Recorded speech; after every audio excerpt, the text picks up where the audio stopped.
The galaxy rarely paid attention to the small blue world on the Orion Spur. To most star-faring civilizations, humanity was a curious anomaly. Ambitious, stubborn, loud, and constantly punching above its weight class. But they were also young. Too young, many believed, to shape the galaxy in any meaningful way. That assumption held true for centuries, until the Day of the Dead. In the archives of the Galactic Concordance, it was recorded as a minor incident, the destruction of a Terran medical frigate, the Solace, in disputed space. To humans, however, Solace was no ordinary vessel. It carried the volunteer doctors of Project Dawn, human physicians who traveled the stars offering free medical aid to any world that asked, regardless of species or politics. Their captain, Dr. Elara Miles, had once single-handedly contained a plague on the Gresht homeworld, saving nearly 2 million lives. The attackers, a breakaway splinter of the Korlak Dominion, hadn't known that. To them, it was simply a ship flying too close to their newly claimed territory. They destroyed it without warning and left no survivors.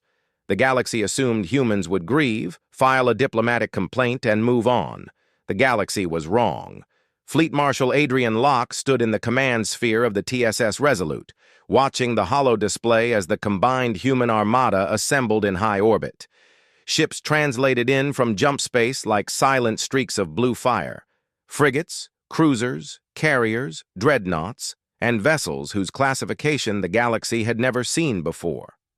Humanity had always been inventive, but vengeance, true, cold, focused vengeance, had turned that creativity into something terrifying. Locke wasn't a man who thirsted for war. He had been one of the supporters of Project Dawn. He believed in soft power, in diplomacy, in building bridges. But the Korlak splinter had shattered something far more fragile than a medical frigate. They had broken a promise, and humans repaid their debts, whether of kindness or of blood. "Marshal," his adjutant said quietly, "the Gresht delegation is requesting to board." Locke nodded. "Let them through." Moments later, the Gresht Primarch entered, an insectoid titan draped in ceremonial silk. His mandibles trembled as he spoke. "Human Locke," the Primarch said, bowing deeply. "Our people beg you to reconsider. Dr. Miles saved our world. We owe her everything. But this is too much. The Dominion splinter is reckless, but they are cornered animals. If you do this, the galaxy will burn." Locke met the alien's multifaceted gaze. "Primarch, you misunderstand.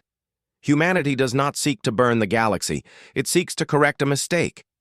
"And what mistake is that?" "That the Dominion believed we would do nothing." There was no anger in his voice, only certainty. And that scared the Primarch more than rage ever could. The Korlak splinter expected a punitive strike, a single fleet, perhaps a temporary occupation of their outer worlds. They never imagined what it meant when humans said they were mobilizing. The first wave arrived in perfect silence, 100 stealth cruisers dropping from FTL directly into the heart of the splinter's territory. Their first and only transmission echoed across every Korlak channel. "This is the Terran Union. You destroyed a vessel of mercy. You murdered healers. We are here to repay what you have taken." The stealth cruisers disabled orbital defense networks with surgical precision. Not a single civilian target was harmed. Humanity's wrath was terrifyingly controlled, like a scalpel honed into a weapon. Then came the second wave, frigates deploying legions of Terran Rangers.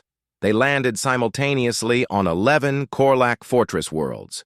Every strike team moved with machine-like discipline, non-lethal for civilians, lethal for combatants, unstoppable in purpose.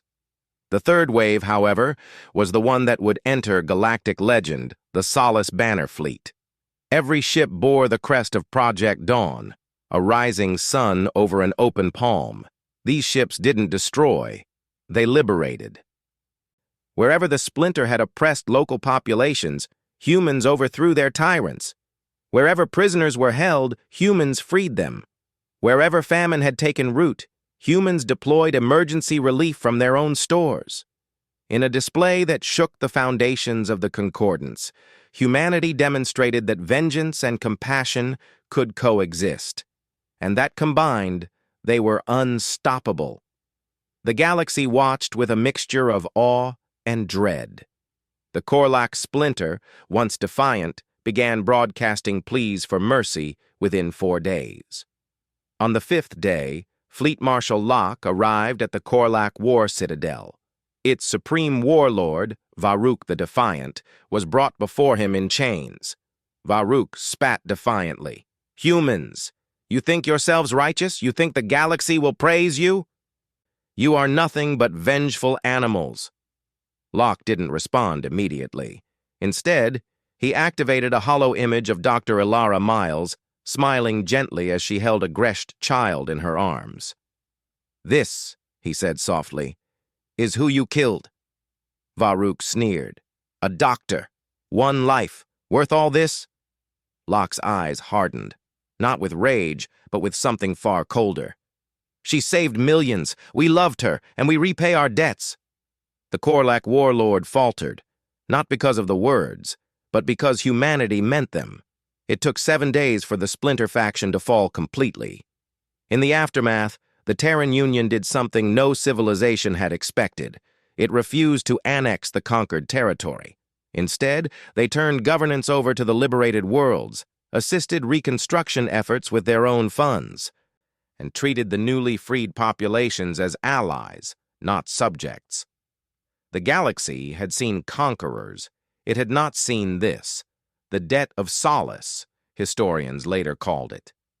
It was the day the galaxy realized that humanity was not feared because it was violent. Humanity was feared because it remembered.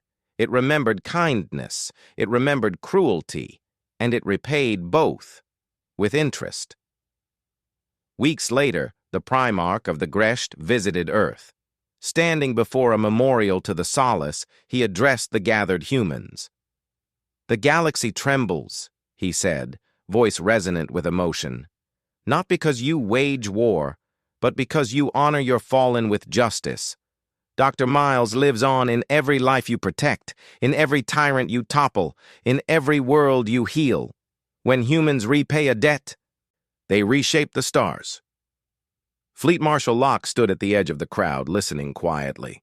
He didn't smile, but his chest felt lighter. Humanity had repaid its debt, not just with vengeance, but with compassion. And in doing so, it had shown the galaxy a truth it would never forget. Humans were dangerous not because they were strong, but because they cared.